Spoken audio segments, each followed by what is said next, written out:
c'est de militer pour l'excellence à la française à travers la transmission de ce savoir-faire tant réputé au niveau international. L'idée étant aussi de former nos jeunes au métier du service et de la gastronomie et du savoir-faire et surtout du savoir-être.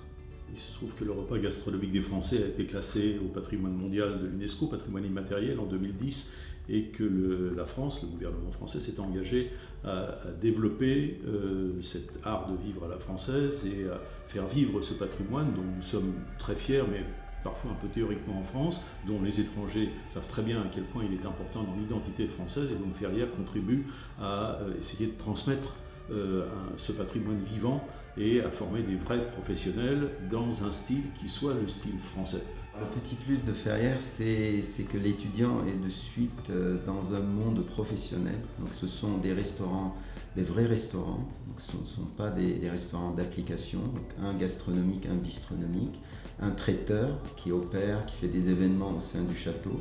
Et donc l'étudiant est obligé de suite à l'exigence et à l'excellence face à des vrais clients. Il y a un autre petit plus non négligeable, c'est Ferrières lui-même, c'est-à-dire ce château somptueux qui a été construit par la famille de Rothschild au XIXe siècle avec plus de 100 hectares d'un parc somptueux autour, une localisation tout près de Paris. Ferrières, c'est ça, je crois que le lieu a déteint en quelque sorte sur les élèves qui se comportent avec plus d'élégance naturelle que dans un autre lieu plus impersonnel.